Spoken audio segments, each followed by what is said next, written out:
Yo, what up? How's it going? And welcome back for another video. Today's video, 12.6b patch notes. Now, these patch notes are, it's a small patch, but very important patch, very relevant, especially if you guys are playing the game a lot right now. A lot of stuff hidden in this stuff like Sivir, Warwick, all the good stuff. So let's just get into it. Okay, here we are on Mortdog's Twitter. The best place to get any type of TFT update is always Mortdog's Twitter. Any of the official channels don't really work. Just go to Mortdog's Twitter if you want to know any updates, honestly. But here we are. Okay, so augments. Smoke bomb is being nerfed, so the damage reduction is going down. It's probably a response to Talon reroll being still strong despite a lot of nerfs and stuff like that. And a lot of these, they've been hitting a lot of these trait-specific augments a lot because the trait-specific augments, the high end of the trait-specific augments are just like really high, and they've been hitting all of them, like the debonair ones and all that good stuff. So yeah, cool nerf right there. Twitch is getting nerfed. Also, I forgot about Twitch. Yeah, this is a response to Twitch and Talon. Both of those rerolls have been doing pretty well on this patch. So, all right, Twitch, his mana is getting nerfed a little bit. Twitch has still been strong despite constantly being nerfed. I've only played a few games on this patch, if I'm being honest, because I don't enjoy this set and I don't. I mean, have you guys played this patch? Anyways, so, but the few games I have played, Twitch has seemed very strong, and I've been watching a lot of gameplay. Twitch has seemed pretty like free top 4 territory if you can hit. So yeah, they don't want him to be as strong as he has been. He's still been like same power level this whole time, it feels like. Anyways, 2 costs. Talon. So he intended to have a 50 health nerf. It was intended to be 600, and they're just fixing that. Spell damage is going down, and so what's really important to look at on this is the 2-star. The 2-star is a part that's really relevant. I know a lot of people will focus on the 3-star, but the 2-star part is the most relevant. It is a 75 damage nerf, and that is dot. So any flat damage on a dot ability, damage over time, you feel it. You know, it's not any different, but it does feel worse because you just see their health bar ticking down a lot slower than, you know, you can see an ability cast and just see the difference. It just feels kind of bad. Anyway, so, but this is really important, this nerf right here, because this nerfs Talon very hard overall as a unit, because you can use a 2-star Talon as an item holder. So whenever they do a nerf like this, they nerf a nerf that goes into a 2-cost on a reroll build. It does 2 things, or 2-star on a reroll build does 2 things. One, it hurts them a lot as an item holder because a lot of people will, you know, if you hit an early Talon, and even if you have no desire to play Talon reroll, you're probably going to put items on him, right? So he can item hold for your late game carries like Draven, that sort of thing. And so that hurts them a lot in that capacity. So it hurts the debonair trait overall, especially if you want to play it vertical into a Draven or something like that. And the other thing is the reason why when they nerf 2-stars in reroll builds is because it hurts their power like curve, like their power scaling. So like maybe Talon is like scaling perfectly up like this into a 3-star, but now it'll feel more like slow and then 3-star. You know what I mean? So it hurts your ability to get to your 3-star. So that's why whenever they want to nerf a reroll build, they'll nerf it at 2-star a lot of times rather than 3-star, because this 3-star nerf is not that much. It's a 50 damage nerf, and it's because you want a 3-star to feel rewarding. But whenever a 3-star is very strong and it's like something you can hit all the time, the best way to hit it is its power curve, and that's what they're trying to do right here. And the VIP bleed bonus duration is going down a little bit. That's less relevant than the rest of the stuff right here. So cool. Anyways, yeah, overall, very big nerf to Talon. I'm not a huge Talon player, so I don't know what this means for you Talon 1-tricks. But if you guys have Talon like in your rotation right now of comps you want to play, consider dropping him on the next patch, because this is a pretty big nerf. But you know, if you're a Talon 1-trick, keep trying him, and you know, inform all of us on your mid-maxing. Anyways, all right, Warwick is getting a slight attack speed nerf. This is fine, probably what he needs. We'll see how this shakes out. Definitely needs a nerf, definitely still a little bit stronger than intended, but we'll see how this works out. And you know, if a lot of you guys are looking at this seems like a small nerf. It is kind of a small nerf, but you got to understand when like everything else gets nerfed and things like Jhin and stuff get buffed, it can drastically change the meta. So we'll see how that looks. And Chemtech is getting attacked. Chemtech and Challenger is getting attacked down here. So nice little nerf right there. Lucian is getting nerfed, so he's getting nerfed 5 damage right here, 15 at 2-star, and 5 at 3-star. So this definitely hurts his power curve a lot going into a 3-star unit. And they're hitting Lucian pretty hard right here with this 15 damage. I don't know, 15 doesn't seem like a lot, but it is for twin shots, because Lucian is applying that spell twice. And then if he twin shot procs, then he can apply it like a total of, you know, 4 units, right? If he double procs, right? So that actually is meaningful. And especially a lot of builds where you build Lucian, you build him crit, and that's going to hurt his crit amp, right? The base stats are lower. So this is actually a pretty hefty nerf for playing Lucian. But if you guys just like playing Lucian as an item holder, he's still going to be great. Like, this is not that massive. And the reason why Lucian's getting hit so hard is because on this 2-star is because he is the best item holder for the best 4-cost carry in the game, which is Sivir at this time. So he's getting hit for that reason. And his power curve into a 3-star is pretty good. I mean, I play a ton of Lucian, and his power curve does feel really nice. So him getting nerfed is not that big of a deal. And again, if you guys hit the 3-star, it's only a 5 damage nerf, and you know that's really not that much. It can stack up when you're constantly double procking, but you know 5 is not the end of the world. Cool. All right, Draven is getting a 5 damage buff. Honestly not sure if he needs it, but maybe he does. It's just he's kind of getting overshadowed by Sivir, but maybe they're giving him this buff because Jhin might actually be a real carry on this patch. They are finally buffing Jhin. Finally, you can see this comment right here from Q-Wars Tanner, which is a Chinese player, Haiyu, Chinese player. You can see it. Finally, this is the change I've been personally asking for since I seen the Dasik tweet longer. I guess I would have been like 2 weeks ago, but a lot of other players have been asking for this on release, and Dasik was one of them, that Jhin should have had a compensation buff for the removal of Janna from the game, because now it does not feel as natural to have scholars with Jhin. And so, you know, whenever you ran a Jhin comp last set, you always had scholars, and combat was a lot slower last set in general. So because of all the support units like Janna, Yuumi, that sort of thing, now everyone just does a lot of damage. So Jhin could not survive in this environment. So this is the buff that everyone has been asking for. Finally, they're doing it. I was so surprised it wasn't in last patch notes. Finally, maybe Jhin will feel like a real 4-cost carry instead of just a unit that you play because you couldn't hit Draven, Sivir, Aurelia, Kha'Zix, any of those things, right? So maybe Jhin will finally feel like a real unit. I'm excited to play some Jhin. I'm excited to try it out. So we'll see. All right, Sivir, spell attack speed. He's going down 10%, 10%, and then nothing here. Nice little nerf right there. Nice. But there's more changes down here, so we'll get into that. But nice little nerf right there. Very good. Sivir is not really the problem with this comp. The problem with this comp is they just they have a really hard time balancing Hex Deck. You know, I have empathy for the devs, but they added all these balance levers so that they can help nerf it down. So we'll get into the Hex Deck stuff right there. Cool. Arcanus. So Arcanus vertical is getting touched a little bit here. So let's look at it. So at the AP for your team, this is not your Arcanus, AP for your team overall, just the buff. 2020, 2020, 50. The only one that's getting hit is the 8, I believe. So that probably doesn't change anything. This is probably just this will not change anything in 99% of scenarios, right? But in the situations, maybe there was some high-end stuff in their data. I don't know. I haven't been playing Arcanus. So cool. If you guys like playing 8 Arcanus, we heard a little bit more, but that's a niche scenario on its own in the first place. So probably won't change your game at all. Total AP for Arcanus. Now, this is where it's more relevant. 20, 60, so 20, 60, 20, 50. So down 10 at 4. 190, down 10 at 6, and then down an additional 10 at here, but that's just because that's matching the scaling up here. So the only things that are relevant are 10 and 10. So if you guys really like playing vertical Arcanus, this probably won't make a big difference. I'm just being completely honest. This probably won't make that massive of a difference. Just 10 AP, not really going to be a big deal. So if you guys really like playing those builds, then that's fine. Then you can keep playing them, but this is just a nice little bounce change. Probably something to do with some data they're seeing with how well it's performing. Alrighty, Challenger, 25, 55, 25, 55. This is the one that's relevant to Warwick, because Warwick, you typically play either 2 or 4 Challenger most of the time. I know there are some vertical Challenger builds that do exist, but a lot of the times it's just easier to play a little bit more around Chem Tech. So these are the ones that are more relevant for the current Warwick build and for Draven as well. Oh, that's why they're giving him the 5 ADs, because they're taking away, because Draven normally plays with 2 and 4. A lot of times you end up playing 4 just with emblems, that sort of thing. So that is why that's more relevant to buff Draven. That makes sense to me now. Cool. Okay, so these are the ones that are more relevant. 5 attack speed, and that doubles whenever you get a takedown, so that doesn't matter that much. If you end up playing the vertical build, 10 does matter a lot, because that's 10, and then it goes to 20 when you get a takedown. So the more relevant one is at 6. Not very relevant at 4.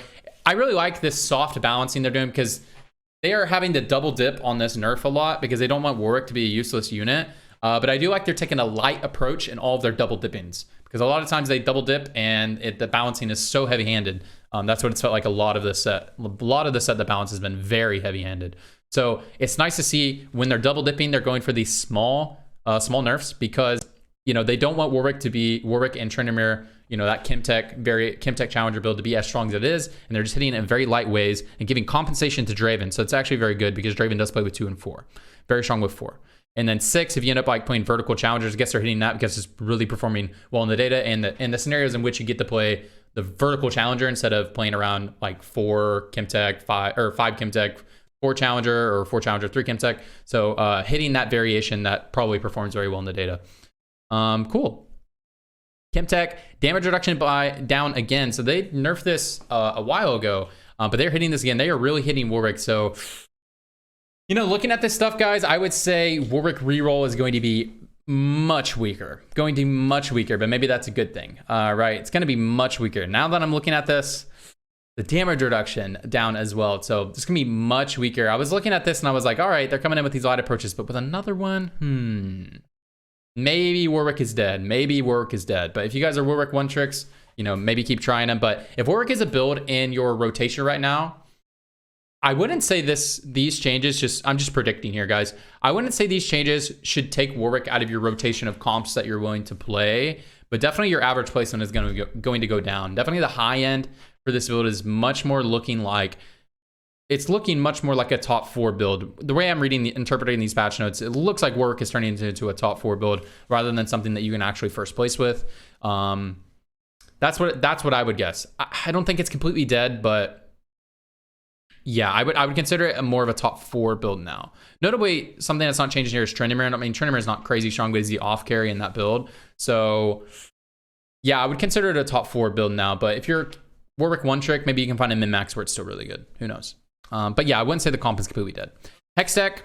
Okay, Hex Deck. 15, 25, 15, 25, 50, 45, 80, 75. So it's a 5 damage nerf right here. But guys, the damage, I know it feels like when you're playing against Sivir, the damage is the part that feels kind of bad, right? She's mowing you down. But what's more relevant is the shield, and we'll get to the shield because the damage matters, but Sivir needs a lot of time. So in order for Sivir to get her damage off, her team needs to be very tanky, and that's what the shielding does. The shields were insane this patch. So, but look, this 5 damage nerf, this is somewhat relevant because Sivir is a very good applier of this. So even though it's only 5, it is still very relevant because Sivir does apply this damage pretty easily, right? She is attacking very fast. Cool. The shield is the more relevant part though. Honestly, the shield, I haven't done the math, but everyone's been saying that the shield is stronger than on release. And if you guys played the release patch, if you guys played the first patch, you guys will know how OP Hex Deck was. And I haven't done the math, but everyone's been saying it's stronger. I believe them on release. So this is the part that needed to be hit the most. So 4 is being taken down. That's pretty relevant because, you may be looking at this. This does hurt like your late game builds if you want to play 4 Hex Deck, right? But 4 Hex Deck is very strong. I played a few games on this patch where I played a fully unupgraded 4 Hex Deck board, and I was just fully win streaking all of stage 2. And my board is completely unupgraded. Other people had upgraded units, and fully unupgraded, I was just playing 4 Hex Deck, and it was able to win streak me, just with slamming my items as well. So yeah, so hitting that for the early game probably needed. But the shield being nerfed at 6 is very relevant for vertical Sivir if you're playing the Shiv Sivir build, right? The one that's dominating the meta mostly. Yeah, that is pretty relevant right there. Down 50, and that's down 50 on all your units. So if you have 60, that's down 50. 50 times 6, 300, right? That's 300 shields every time this procs. It's 300 effective HP on your board that is taken away every time this procs. Very relevant, very big nerf to this comp. Do I think Sivir is dead? Absolutely not. I think Sivir will still be good. I'm not sure if the 6 Hex Deck variation will be the one you want to go for. It feels like when I'm looking at this, the 6 Hex Deck variation is probably the top 4 version of the build. I would look into, if you guys like playing Sivir, I would look into playing the AD variation of Sivir on this patch and playing it more like a standard carry or playing with strikers, that sort of thing. So I would consider her maybe trying to do that, as these nerfs do dissuade that build. And I already like the AD Sivir build, but definitely on this patch you should like the vertical Hex Deck and the Shiv Rageblade stacking. definitely was the meta way to play. So, but I don't think Sivir's dead from these changes. Anyways, all right, bug fix. This is just all mercenary stuff. This is a double up change. I'm not even going to read it. Guys, I don't play double up. If you play double up, you can read this yourself. I don't play double up. Address certain scenarios where a treasure chest payout could occur in a PvE rounds in all game modes. Oh, wow. So there must have been very niche scenarios where you could get a payout on PvE. That's crazy. Okay. In normal, ranked, and hyper role, losing to a ghost army will now always increment your loss streak counter for the next dice roll. Oh, okay. So sometimes this was bugging out, I guess, and you weren't getting it. Weren't getting that when you're versing a ghost army, which is whenever you verse a, you verse a player, but you're not actually fighting them. They're fighting another player. You get it. If you guys didn't know. All right. Anyway, so predictions. So some prediction on what this will mean for the meta. I don't know what this means for Twitch. I'm not a Twitch savant. I don't really play a lot of Twitch. I don't know if this knocks him out, but Twitch has just been like so strong, right? He's been just relevant ever since the second patch. He's been so relevant this whole time.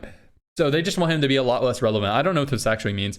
Talon, I would consider to be, if you guys high roll, definitely top 4able for sure. Definitely, I don't even know if I want to even say that far. Definitely, like, you could top 4 with this build, but they hit Talon pretty hard, especially his power curve. His power curve being hit very hard. I will say, if you high roll, the comp should still feel pretty good because it's only 50 damage nerf on 3-star, right? But if it's just like a normal game, your power curve is a lot worse. So if you guys are a Talon Forcer, this is going to feel pretty bad, right? Because the power curve is so tough. So I would take Talon out of my rotation. If I was like casually playing Talon, I would take him out of my rotation for sure. Warwick, I'd probably take him out of my rotation. But it still could be like a top 4 comp if you guys like forcing this comp. If you like really like playing Warwick, I would personally, if I was like really grinding ranked, I would probably take him out of my rotation right now. Lucian, I would not take him out of your rotation. He's still going to be a great item holder. This has hurt him a lot. He still will be a great item holder, still be good at 3-star. This 5 damage for 3-star doesn't matter that much. This 15 damage does hurt his power curve quite a bit, but his power curve is already very healthy, very, very, very healthy. So, yeah, I would keep playing Lucian. If you guys like playing Lucian, I would continue to play him. This Draven buff is a compensation. Draven should be good on next patch, or on this patch. He was already good. He's just overshadowed by how OP like Sivir and stuff like that is. So, Jhin, guys, try out Jhin. Try out Jhin. This is the change everyone's been asking for. This is 100% the change everyone's been asking for. So if anything's gonna make Jhin good, it's this. I would play Jhin next patch, guys. Give Jhin a try. Sivir, I would try the AD variations of Sivir build, like Striker-esque, standard front lines. You don't even have to play like vertical strikers, that sort of thing. Just like standard, beefy, nice front line to buy time for Sivir. I would guess the AD variation is going to be good next patch because these don't really hurt. I mean, this nerf does hurt the AD variation, but the other nerfs to it, like Hex Deck, something like that, doesn't really hurt that stuff. I would still play Sivir. I think Sivir's still going to be good next patch. Yeah, Arcanus, if you guys like playing it, probably doesn't make a difference. And yeah, the Warwick build, we already talked about it. Anyways, that's my predictions for this patch. Hope you guys enjoyed the video. If you guys did, make sure and like the video. It actually helps me out quite a bit. If you guys want more of me, I stream at twitch.tv/tradingtft, and I post a lot on Twitter. Post pretty much every day on Twitter at twitter.com/tradingtft. I'm a bit on a hiatus right now. I'm just, I've said it so much in my videos, but I don't enjoy playing this set. This set is not that this set is just like awful, but just as like someone who's played this game a lot, and for someone who loves this game is painful for me to play right now because the game is just not what I love. It's a game that I love, but it is currently not what I love. You know what I mean? It's becoming something I don't like. But they'll fix it in set 7. It's all good. It's all good. But yeah, that's why I'm not streaming a whole lot and I'm not posting nearly as much, as I just don't like this set at all. And it is like painful to play.